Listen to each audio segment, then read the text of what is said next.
Okay, imagine a king so incredibly rich, traveling with so much gold, that a single road trip he took literally disrupted the global economy. I mean, it sounds like a modern tech billionaire showing off on social media, right? But this was actually the 14th century. Welcome to this explainer. Today, we are focusing on the majestic medieval states of Ghana and Mali. These were two of the most powerful, wealthy, and fascinating empires in world history, located right in West Africa. All right, let's dive into this exact recipe for empire from the ground up. Here's our agenda for today. We'll be covering the geographic foundation, the engine of wealth, two great empires, society and everyday life, and finally, a legacy of learning. Let's get into it. Starting right off with Part 1, the geographic foundation. You know, the first great empires of West Africa, they absolutely didn't arrive by accident. They grew from this perfect intersection of different environmental zones. If you want to build a lasting empire, you need the right real estate, right? So let's walk down the map step by step. First up, in the north, we've got the Sahara Desert. It's harsh, it's dry, sure, but think of it as a massive highway of trade connecting West Africa to the Mediterranean. Moving south, step 2 is the savanna. This is a wide belt of open grasslands, absolutely ideal for farming, herding, and building large states. And finally, step 3, even further south, are the forest lands. This dense region supplied incredibly valuable products to the rest of the world, most notably gold and kola nuts. And weaving through all of this diverse landscape is something absolutely crucial: the Niger River. It's important to understand that the Niger was far more than just a place to get drinking water. It functioned as the literal life-giving artery of West Africa. It provided fertile floodplains for agriculture, sustained massive population centers, and served as a superhighway for transportation and communication between distant villages and cities. Which brings us to Part 2, the engine of wealth. Because think about it, when you take those distinct geographical zones and connect them with rivers and trade routes, you naturally create immense economic opportunities. Geography essentially gave birth to a booming economy. And the backbone of this economy was the trans-Saharan trade. As we define it here, this was a massive network of caravan routes crossing the harsh Saharan desert, linking West African states directly to North Africa and the broader Islamic world. And the absolute game changer for all of this? The camel. By utilizing these ships of the desert, acting basically like medieval freight trucks, it became possible to transport incredibly heavy loads across unforgiving, dry terrain over huge distances. Without the camel, this whole global trade network simply wouldn't exist. And this brilliantly illustrates the core dynamic of that trade. You've got a classic supply and demand scenario. On one side, gold from the southern forests, which was highly prized in North Africa and Europe for currency and luxury. On the flip side, salt from the northern desert. Now, I know we take salt for granted today, right? It's on every dining table. But back then, salt was desperately needed for preserving food and for basic human health in that intense heat. Salt was literally just as crucial for survival as gold was for building wealth. Crazy to think about, right? Moving on to Part 3, two great empires. Now, having all this trade is one thing, but you need powerful political leaders to organize, protect, and really capitalize on it. That is exactly how the wealth generated by this trade was harnessed to forge the early states. Let's start with Ghana, the first great medieval empire of West Africa. Knowing about all that gold, it begs a pretty fascinating question. So how did Ghana actually get rich? You might just assume the kings of Ghana were out there digging up endless mountains of gold themselves, but surprisingly, that wasn't the case at all. Ghana didn't actually mine all the gold. If we follow the money, Ghana's wealth strategy was incredibly smart. They essentially acted like a highly lucrative toll booth. Because they were geographically situated right between the salt of the north and the gold of the south, they simply controlled the strategic crossroads.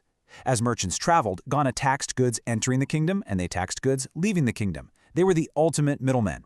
By taking a cut of this massive trans-Saharan trade, they generated the revenue needed to support powerful armies, elaborate royal courts, and thriving urban centers like their capital city, Kumbi Saleh.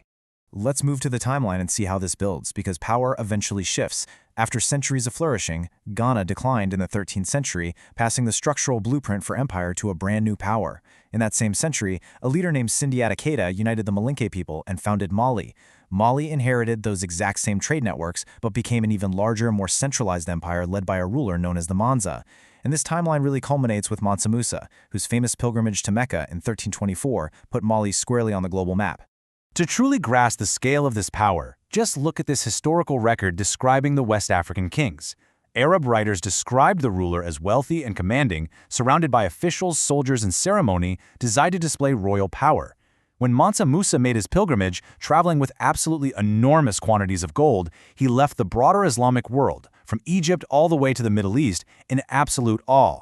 He publicized Mali internationally as a true superpower of its day. All right, part 4, society and everyday life. Now, what's really interesting about this is how it shifts our perspective. It is so easy to focus entirely on the wealthy kings and the massive amounts of gold. But empires aren't just built by monarchs. They're built by everyday people, kinship groups, and villages whose daily labor literally built these states from the ground up. Look at this intricate web of labor specialization. Everyone had a vital role. You had farmers and herders sustaining the population with crops like millet and rice. You had highly skilled blacksmiths forging the iron tools for farming and weapons for the military. Merchants organized those massive caravans, and griots were the professional keepers of history. This regional commerce, where rural villages sent food and materials to towns, is exactly what allowed those grand trading cities to thrive. It is also really important to objectively note the complete social structure of the time. Slavery was a harsh reality in medieval West Africa, fully integrated into the broader regional economy.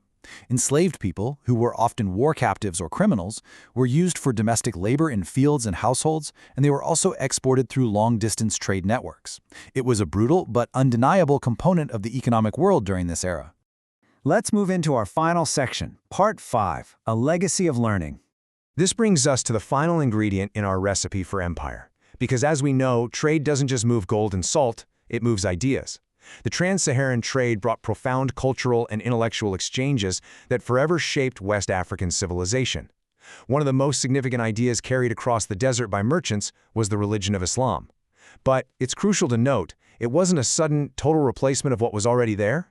It was more of a gradual, layered blending. Islam became incredibly strong in the urban commercial centers and royal courts, especially in Mali under rulers like Mansa Musa.